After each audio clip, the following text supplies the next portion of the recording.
So with this video, I'll just be kind of reviewing the basics of HAZBIN Hotel Season 2, and this is more of just my thoughts.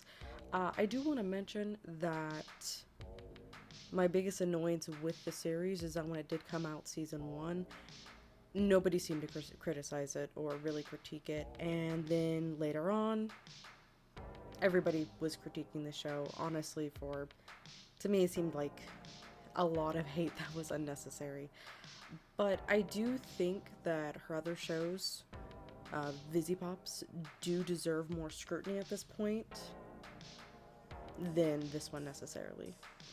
So, what did I think of Season 2 of HAZBIN Hotel? Well, I'll be looking into it from two perspectives.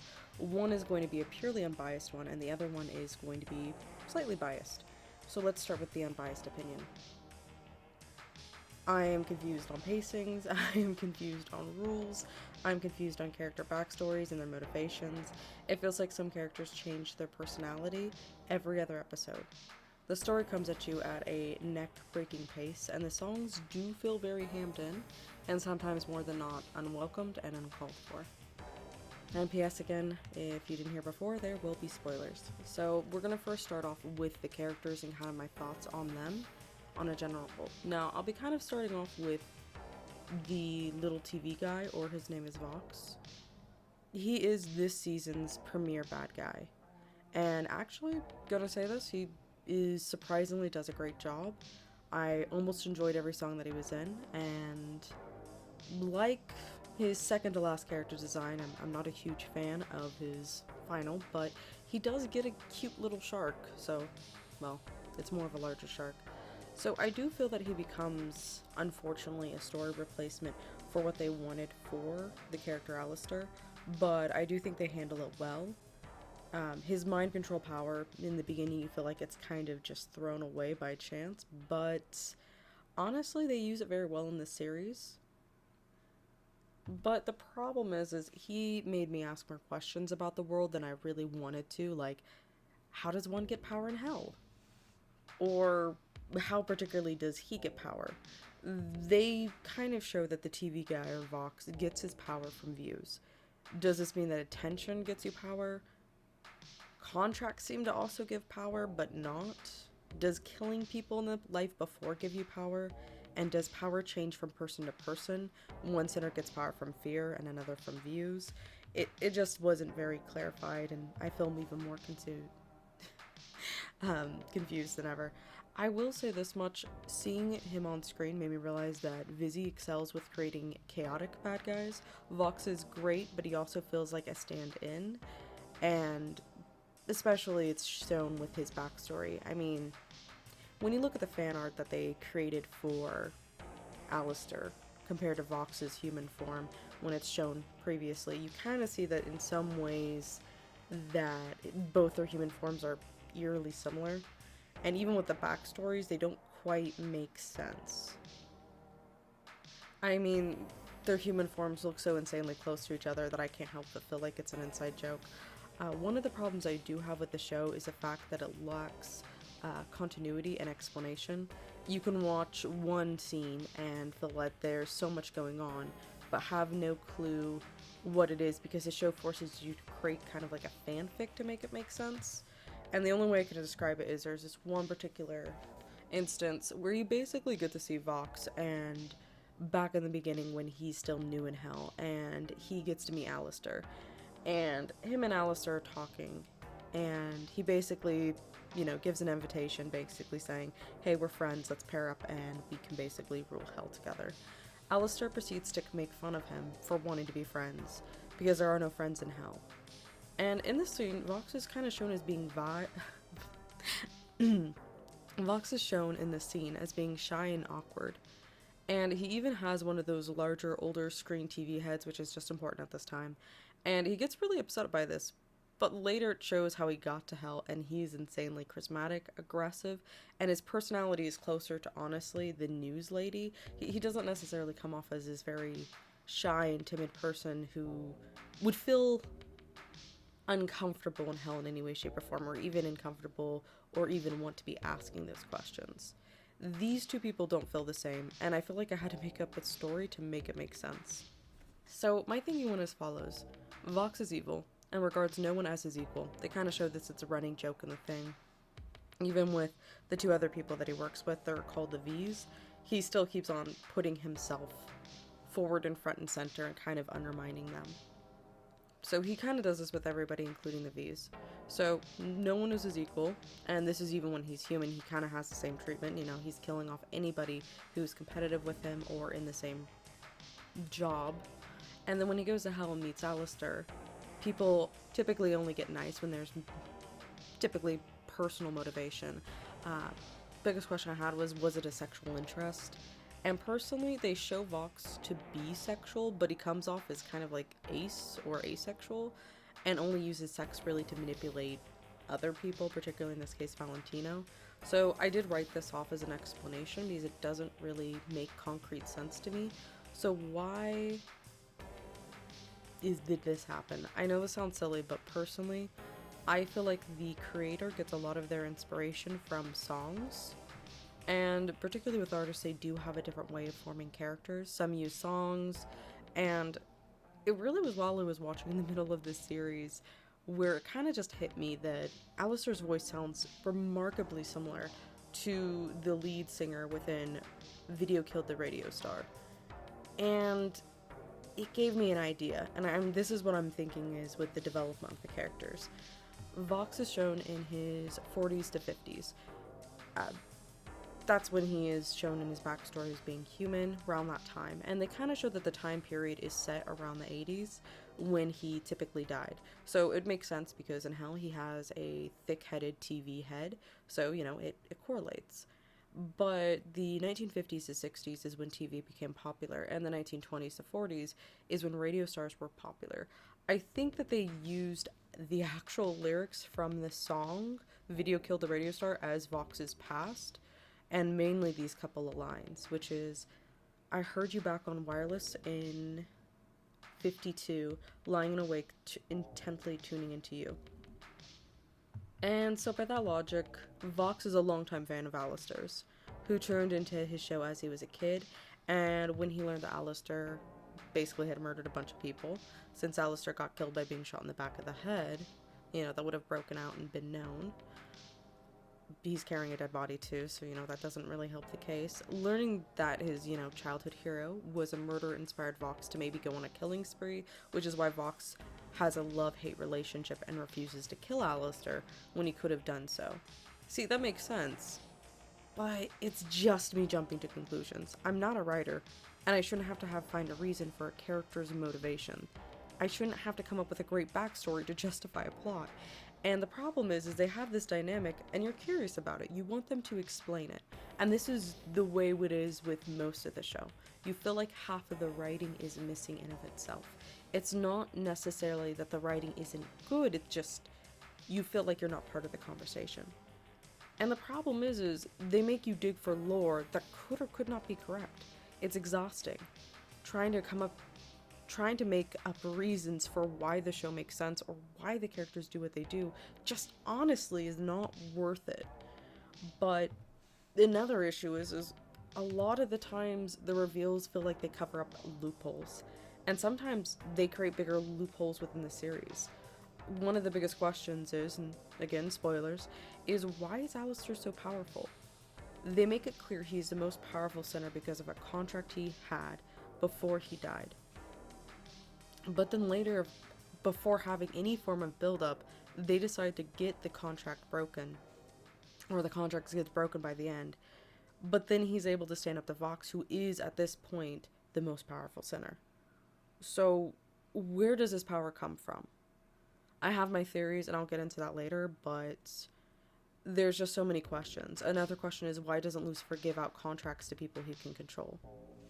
If he can't punish sinners, but sinners can punish each other, then he could just make a contract with somebody else who's a sinner, and then have that sinner follow him, because technically if you're in a contract, you have to listen to what that person says. That right there is frustrating in a nutshell, and you could say, oh, it's his personality, but I'll get into that later of why that doesn't make sense for his personality either.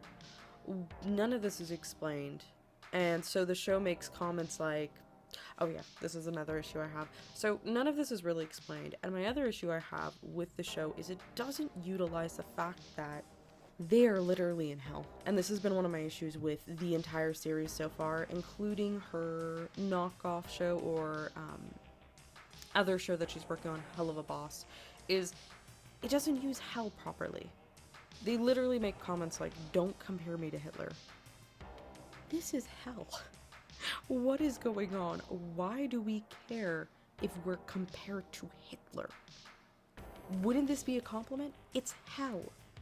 Why are we trying to be politically correct when it's hell? There should be all sorts of evil. Everybody has different variations of evil.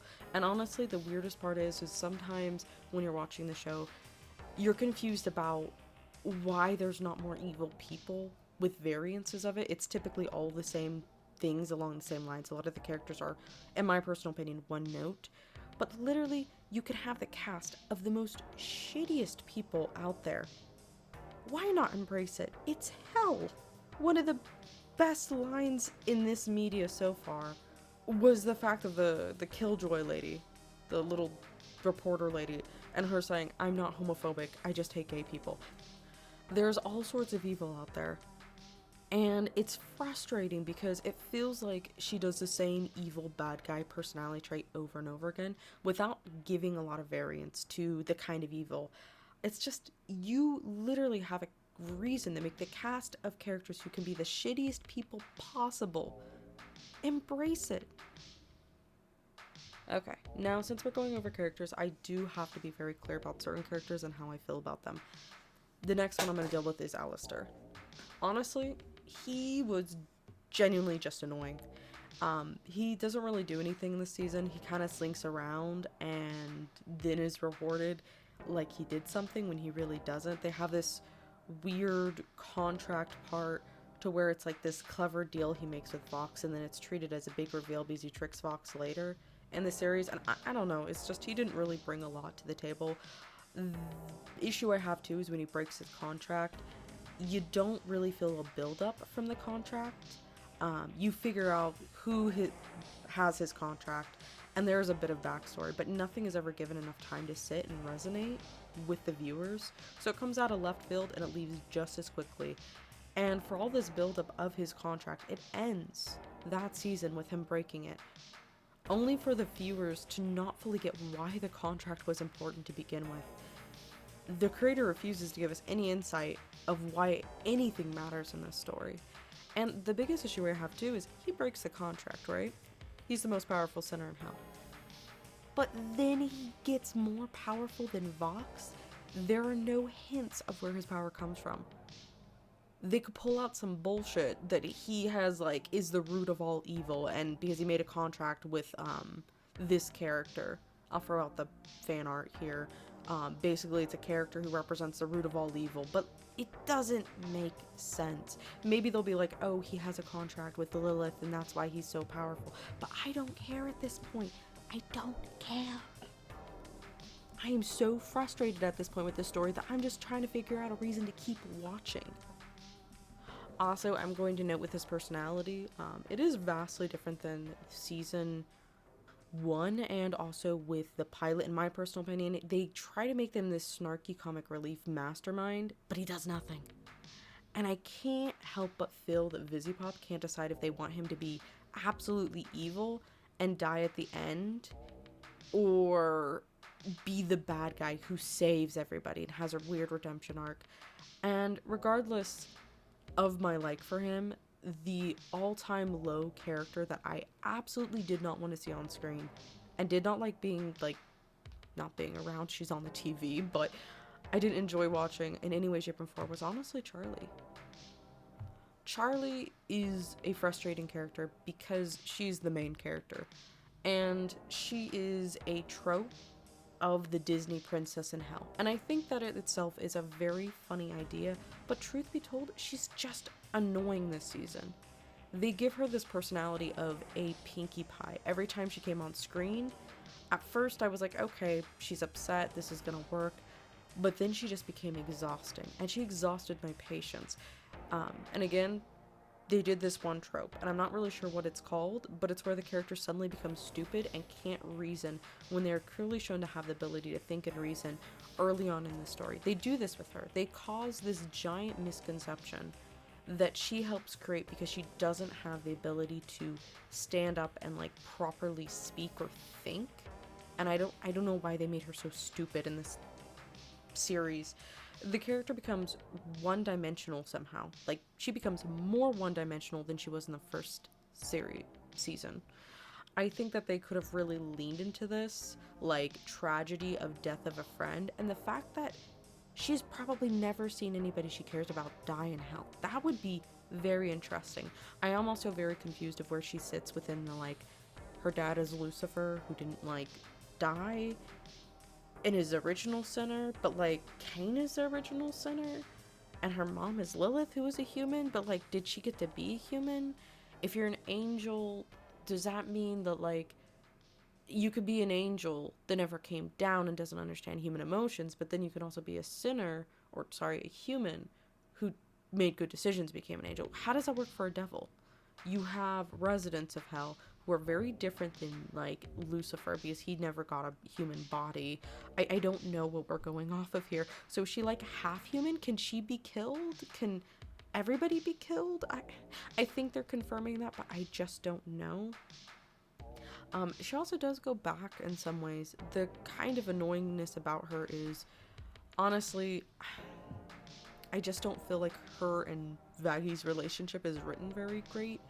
I was glad to see that they put more effort in there, but her so easily snapping on somebody else who's given their life to literally help them with their own dream just comes off like a very selfish and unaware trait. But yeah, unfortunately, she was insufferable, and she fails to be anything close to a lovable protagonist. And honestly, she exhausted me and her overbearing Pinkie Pie-esque energy. Honestly, I do feel like she is so close to a Marinette clone from Miraculous Ladybug that has been transported into HAZBIN Hotel. And I just want to make it very clear, yes, I'm aware that she's supposed to be a Disney princess stuck in hell, but I feel like there are points where her character acted dumber than last season, to the point where I audibly yelled at the screen that she was dumb. I should not be yelling at the screen.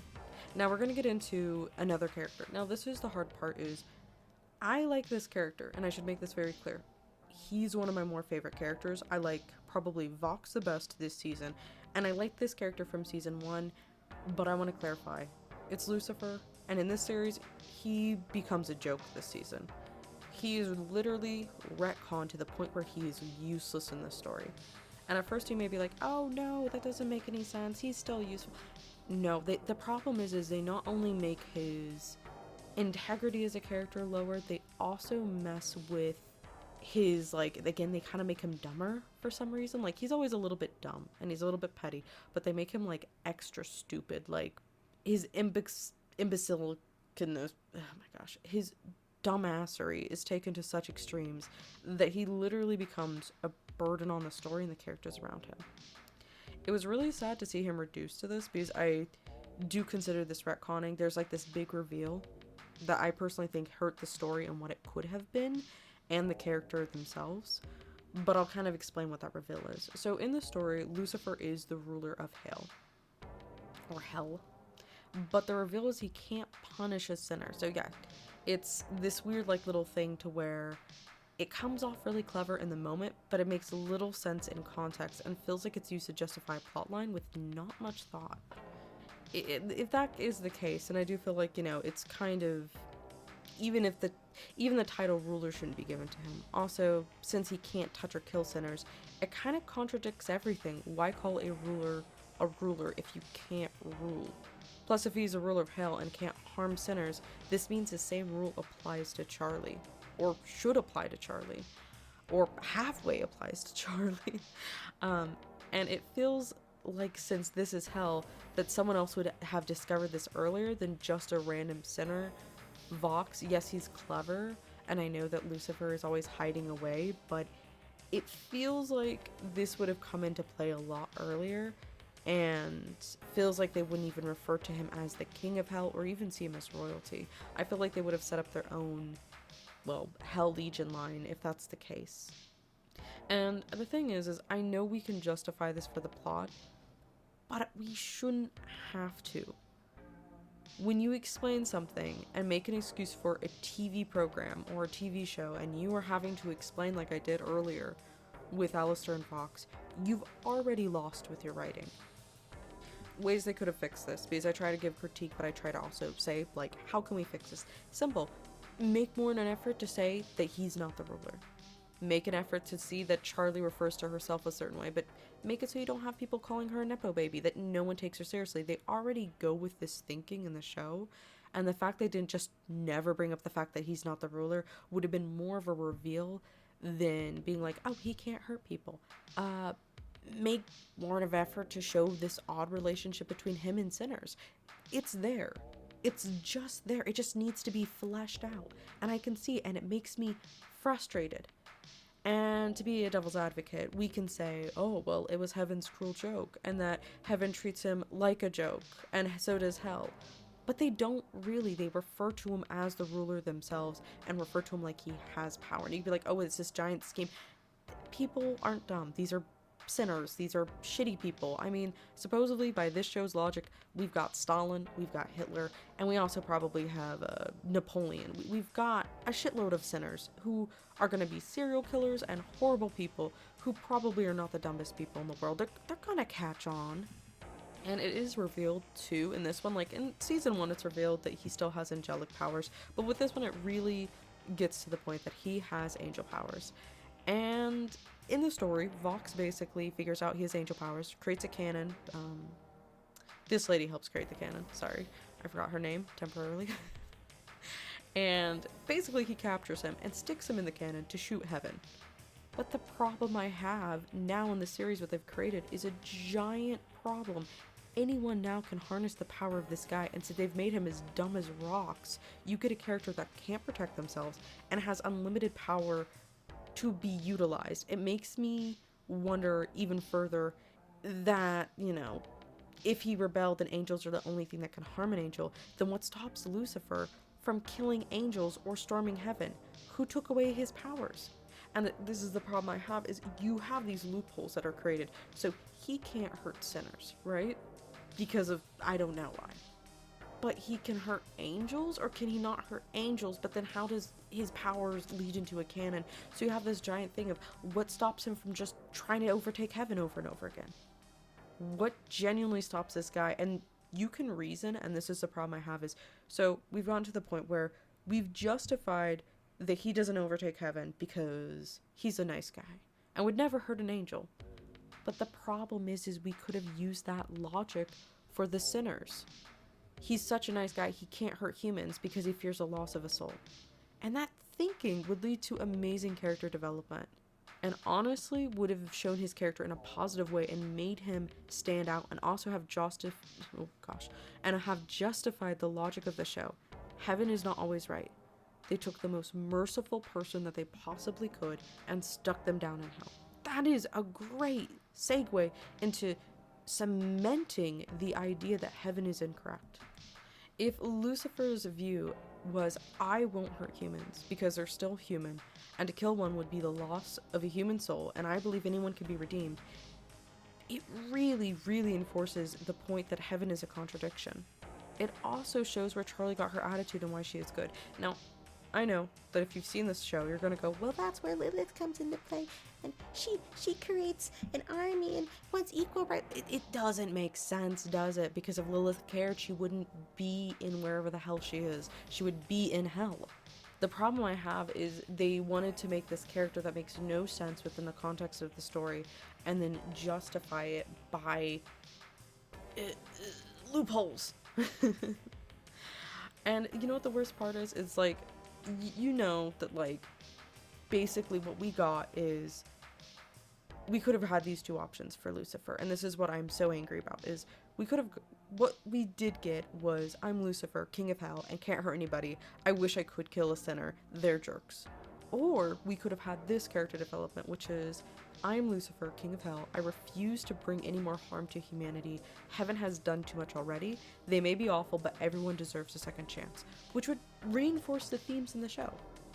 The second theme leaves so much room open for a great story when you could have a flashback of him actually killing a sinner, maybe Cain, like that would be funny, and then regretting it. It could show even though he loves Charlie, he has principles he won't change for anyone, which is why he got kicked out of heaven in the first place.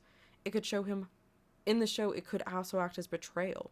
If the citizens like and respect him and then he kills a sinner for Charlie's sake, it would make the sinners view him as this being the same as heaven and cause amazing internal conflict.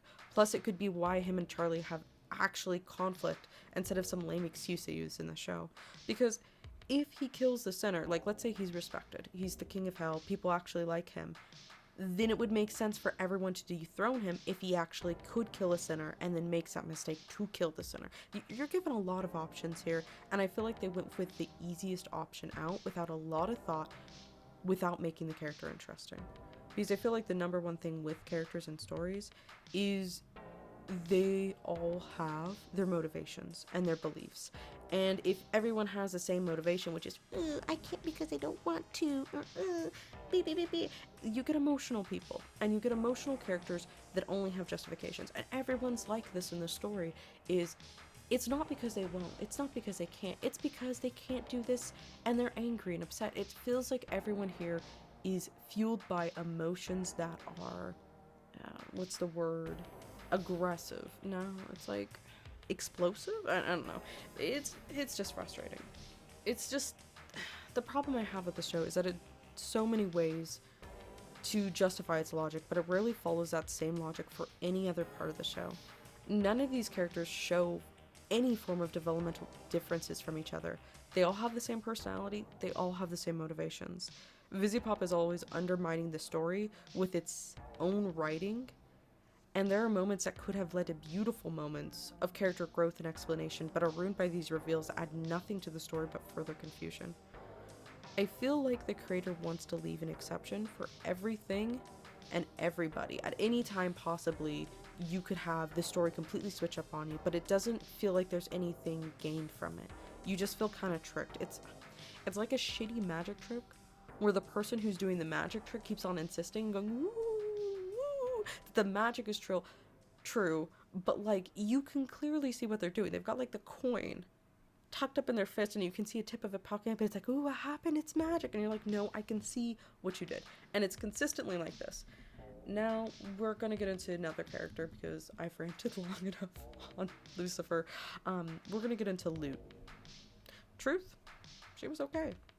I thought she was going to become the main bad guy for Heaven, but they kind of steered away from that direction and kind of put her on this timeout bench. She starts to lose her mind and then promptly gets diffused and told no, and she's kind of revealed to have this strange fixation on Adam, and then she starts hallucinating that he is giving her instructions on how to go against Hell residents, but then it promptly stops.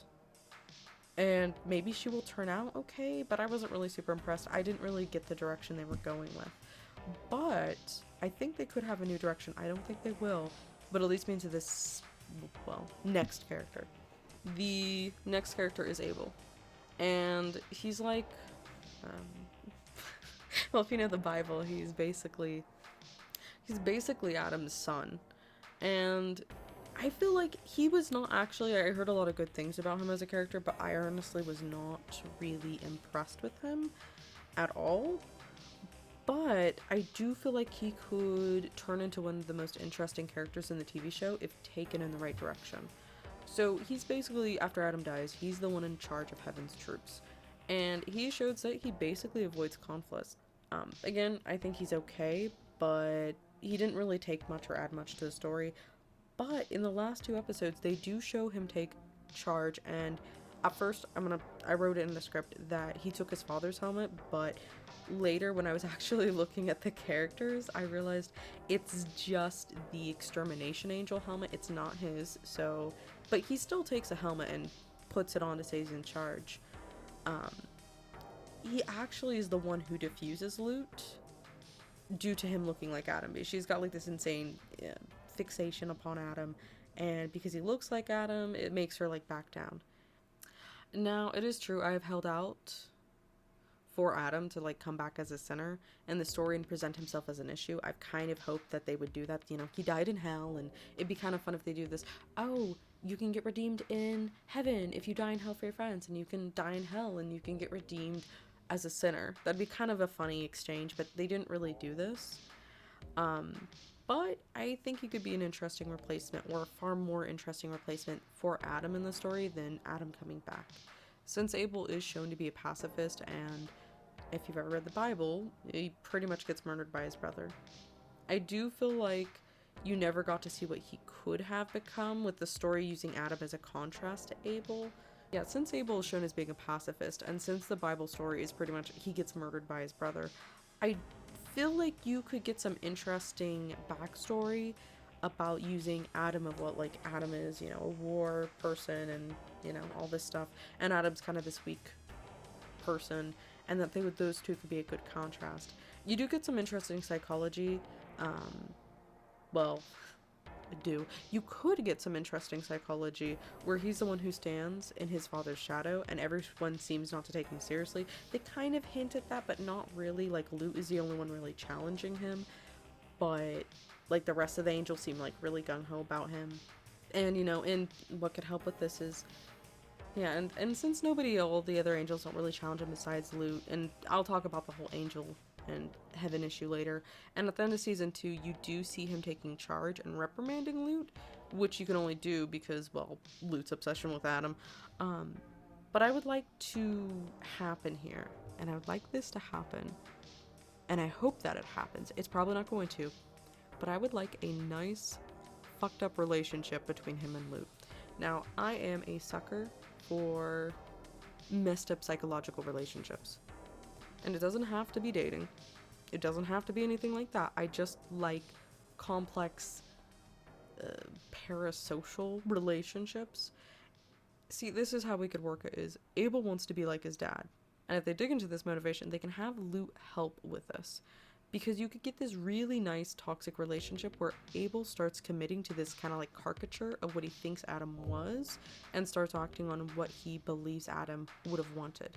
While Lute would be encouraging him to wear the mask, which I thought was his dad's, so that would make it more interesting. Give him Adam's mask, but we don't have to. And he could wear Adam's mask. I'd prefer that, but the other mask is okay. And become the new Adam, so she can see this person that she loved again. So she's like feeding into this like, oh, be like your dad, while she's trying to, you know, raise this person from the dead, but she can't. Which would in turn create this toxic relationship where they both need something from each other. Lute wants to be loved by Adam, or wants his acceptance. So she takes a vulnerable Abel and shapes him into an idolized version of Adam, while Adam uses her for affirmations that he's like his father. It could be such a beautiful symbiotic relationship where they feed into each other's insanity.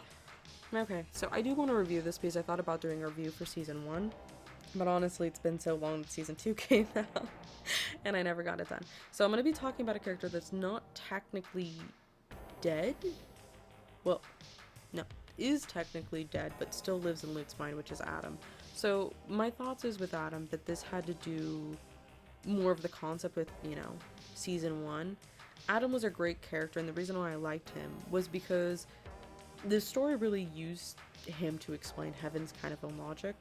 And I explained this to the person I was watching it with too, because I thought it was really fucked up in, you know, season 1. I feel like he was one of the best characters in season 1 because of how the story uses him to explain heaven's logic. Out of all characters who he was assigned to kill sinners, why? It seems strangely cruel to take the father of all sinners and force him to exterminate them. To me, it really showed how heaven was cruel, and how they gave fates to people and they're kind of fickle and evil. And how did he earn the position? There's just so much questioning I have there. Is how do you earn the position to go kill your children for a lifetime? That doesn't seem very heavenly, but I think that's the point, at least in season 1, to create this kind of cruel heaven. So we'll be talking about the rest of the cast real quick. So what do I think of them? They're fine. Honestly, I was okay with it. I was just really glad that Angel Dust wasn't made the entire focus of the show, kind of like he was in season 1. There was a lot of focus there. He's not a bad character. I feel like he's more fleshed out and more cared about, but I feel like he eats up so much stage time because he's obviously very much so a favorite of the creators. And I'm really glad he took a back seat. And truthfully, it was really strange to see. I didn't care for Cherry Bomb. She was very one dimensional. And the love story, they tried to make her and Sir Pentious a thing. I don't really feel like they had much chemistry. Um, I it was meh. The Snake Eye Serpentius was okay. Um, he wasn't bad. The random singing kind of affects everybody in the cast, and sometimes it can make a little bit of the scenes awkward in a way. Here, I'll just show you. They feel like they just jump in randomly. I think it's because, and I only discovered this till after the show, that she was making a musical on it. So I think that's what was going on this whole time, is that she was just like maybe making a musical, and that's why she needed so many songs. But his song was fine, it just felt really left field. I actually really liked Nifty, and I thought her song was the best in the entire series. It was pretty funny, and at first I know that there was conflict about her singing in Japanese. I don't know if it's Japanese. I'll put up here if it is. But they all turned the anime, and I heard a bunch of people complain about their, turning into an anime stylization for the song. But then I figured out that let me see. Hold on, let me double check.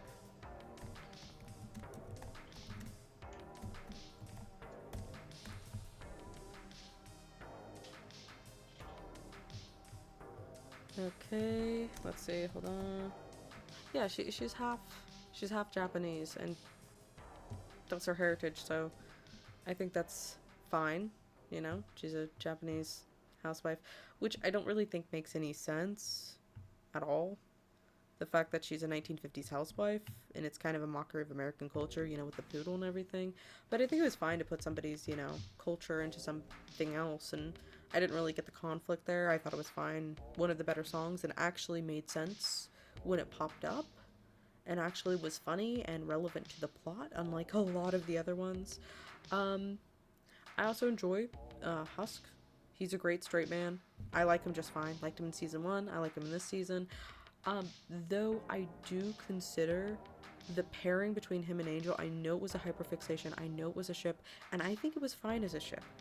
But I don't think it's very good canonically or in canon, because the relationship strangely comes off parental.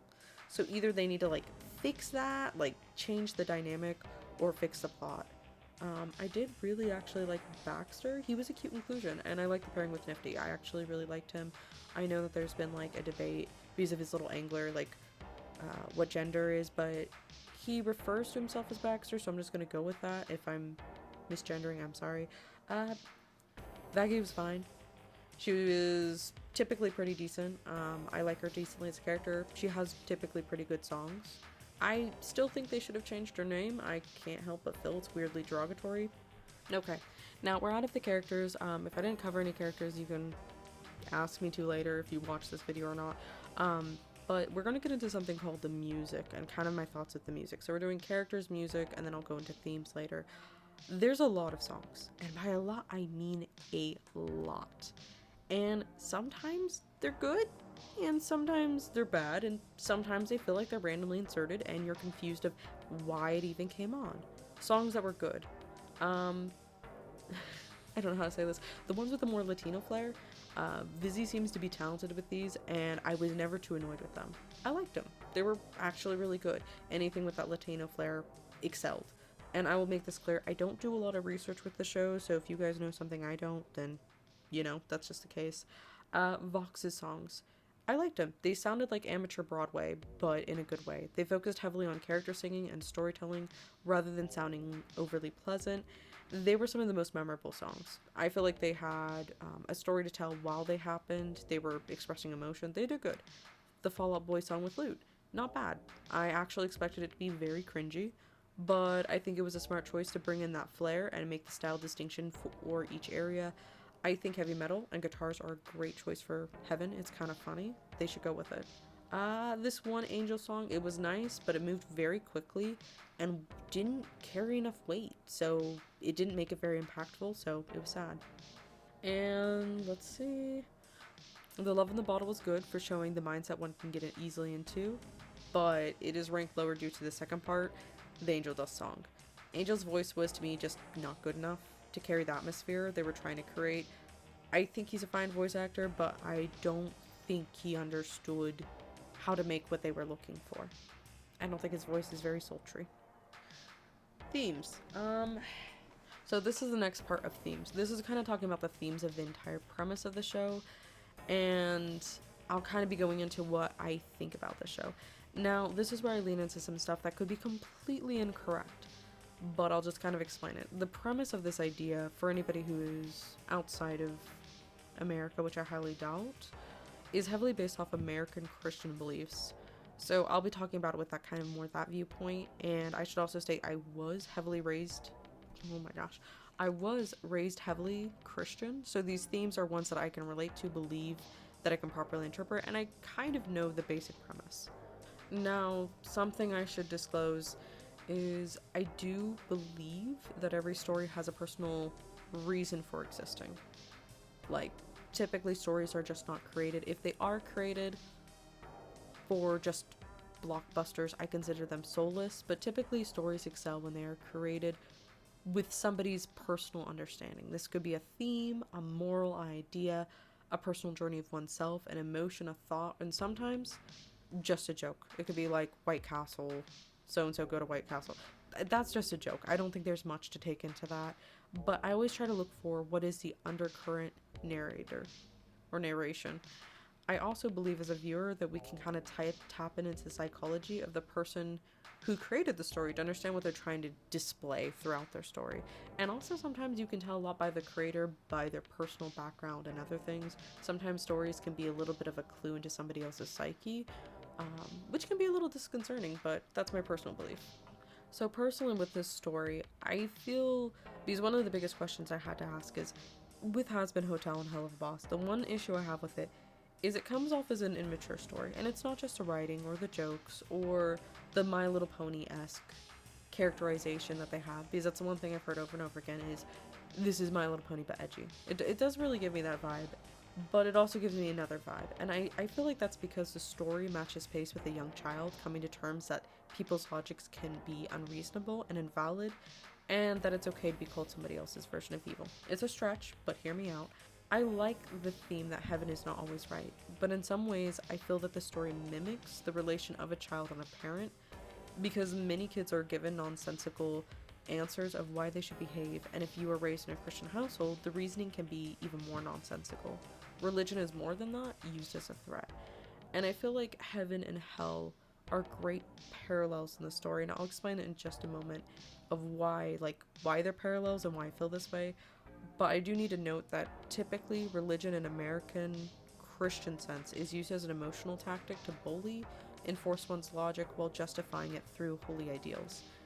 And this is typically confusing for a child and the adult, as both share religious trauma, and both are reacting to something that they can't fully grasp.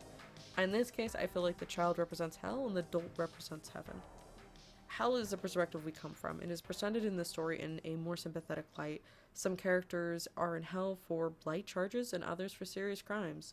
One of the characters, the snake guy, he's in hell for seeing murders, not committing murders, just seeing murders and never fessing up to the crimes, even though he knew who committed them. Well, another person murdered their dad. It seems like it's really like trying to show that sometimes you go to hell for reasons that are outside of your control. Like with Angel Dust, who killed his dad, it's probably because it's abuse. Let's just be honest there. And when you were raised as a child, like around adults, you kind of decide that they are right and their logic is justifiable, and the older you become, the more you see cracks in the logic represented. A lot of this theming is heavily taken in the story and actually causes some of the most grievous errors I feel like the story is causing, because from a story standpoint, some of it just clashes with each other, because I think it's more of an emotional journey than necessarily something you can logically critique. I feel like this reasoning was not held like with the emotional journey, and it's what makes the story feel less impactful for me personally. And I'll kind of explain this. So if we're setting up where heaven is an adult and hell is a child, that's where you get that logic, Lucifer being punished to hell and not being able to harm a sinner, or the Adam having to kill off his children. You get this sort of really messed up logic. In season 1, heaven is shown to be an all-powerful source, all-knowing, unfeeling, and cold to those it deems unworthy. You get a sense that heaven is more cold than anything else, even towards sinners. Like, it's cold towards its own residents. With this coldness comes this kind of expectancy of, in the series, you are you are in anticipation for an ultimate heaven bad guy. In season 2, you want to see a crazy, like, biblically accurate angel with a flying sword, like something that's like the extermination's exterminator. But that doesn't happen. And because you view heaven as kind of like this cold harassment, they later on, and this is why I mean the themings don't make sense, later on they downgrade heaven. They make it stupid. They make it where it's full of candy and fluff, and it's kind of retarded. And so you get this really competent heaven in season 1, and then you get where, like, season 2, heaven is just stupid. I don't know how to explain it other than that.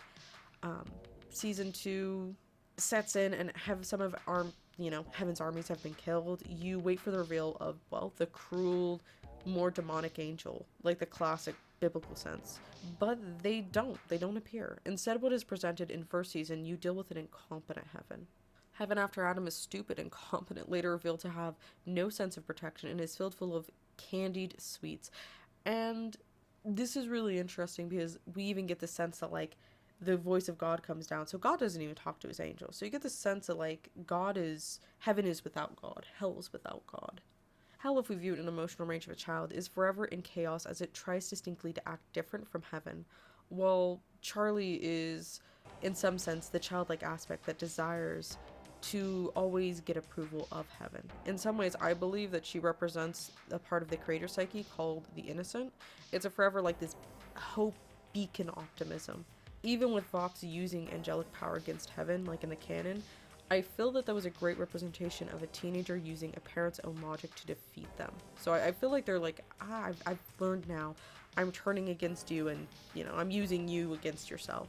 And with heaven, they show when the voice of God comes down, they're lost in the dark with how to proceed, and God makes no attempt. Even the voice of heaven has no idea how to assist. It's a parallel between heaven and hell that both are confused and hurt and seeking to find a higher power in order to protect themselves from each other. I think that's a great way to look at it. I think because the story is more psychological journey than anything else, it makes sense of why all the characters are one-dimensional and heavily represent archetypes of the mind. I think if we view this from an emotional journey, we can find the true story, which I think should never be discredited because that is an emotional journey first, which is why I think the story probably comes out with all these one-dimensional characters that are angry and feisty. Is if we view them as one whole of a teenager's mind, you kind of get the story about prepubescent angst, which is why I can't help but feel that this story is one of those stories someone creates to cope with and push through mental and emotional understandings that they have within themselves. I think that this story was used for this purpose. And with that high emotional development comes the fact that emotions can contradict and create different narratives. This story feels like an exploration of coming to terms with personal ideals, motivations, and morals. Not being good enough for heaven and not being good enough for hell is a conclusion you come typically to when you're a teenager to your early 20s or sometimes later. Season 1 to 2 is just vastly different in its theming and vastly different in its meaning. And I think in some ways it is a completely different show from season 1 to season 2, and it may change from season to season because of this high emotional creative endeavor that's happening. I think the story is very personal to the creator. I think the characters are very personal, and I think it's because they're coping mechanisms. But there's a lot that can be worked on with season 2. There's a lot that should be worked on. But the series has set itself up. It did good in some ways. Fox was a good character. The rest of the series suffered in a lot of ways and created some big loopholes I feel like could be taken care of. So my biased opinion, it's a show. It's a show at the end of the day, created by somebody who originated from YouTube. And honestly, I'm going to just say it like this. I'm proud of anybody who comes from YouTube and doesn't have internal relationships with nepotism, which I consider nepotism when you get involved with something that you already have ties to and then you excel in it because of your ties of that. You could be talented but still be a nepo baby. This is a person who has worked very hard, and I think deserves to not have their show scrutinized at every single point. There's a lot of shows who deserve to be scrutinized. And I want to see some of the attitude that we have towards the character designs taken to other TV shows. I would love to see, honestly, character design scrutiny on honestly things like Rick and Morty. I mean, this is an adult show. How many adult shows put effort in? The backgrounds look great. The character designs are not that bad. Is there inclusivity? Kind of. We don't. With this show, there's at least some diversity. She's not doing the best, but I think she should be applauded to where she is trying, critiqued on what she can do better, and then move forward. I do think that the incessant critique of a show that is not protected from mass media, or sorry, but Hollywood executives, is annoying. I hate the fact there are show writers, there are creative endeavor people who get a lot of hate for just putting stuff out there by the general public when other people who are protected by large backings of media are not, or like never scrutinized at all. I think for somebody's first TV show that they've done, because I think this is like her second TV show, I believe, I think there needs to be a lot of allowances given. I think there should be critique. I think that it should be nice reprimanding, being like, hey, you're causing plot holes. Hey, this is an issue. Hey, some of these character designs in the background do not match the show. I'm going to show them real quick. That character design. This character design. This character design. That's actual critique. Saying you suck at characters and making characters and we hate you for putting in a random Japanese song in, that's not good critique. It didn't really break the flow. I could understand if it was like a Western cowboy movie and we threw like a random Tokyo pop song, but the series is kind of random and all over the place. As for representation, I mean, okay, another question. Why does every anime get a pass? Just basic questions. And that's my defense of her biased opinion. I believe she goes by the pronouns her. If not, I'm sorry. But basic impression, I think that it is a show, but it has a good place to be. I think for an adult show, I've watched a lot of adult shows, a lot of adult animated shows. It's putting a lot more effort in than a lot of other people. And I think that needs to be addressed too and rewarded, critiqued properly, and not just completely ripped to pieces 24/7 or completely and totally glazed. I don't enjoy people who see no issue with critique. And maybe I'll get into some other shows created by YouTubers because I did finish up some other series and I do have personal opinions about them that probably would not be the most popular. Or maybe would be, I don't know. But that's my ending on my synopsis. Biased opinion, there's all that. Unbiased, don't be as judgmental as you should be. Well, no. Be as judgmental as you should be, but don't put unnecessary hate on a creator who is probably trying harder than most people who do any form of adult comedy or adult animated cartoon shows. That's the end of it.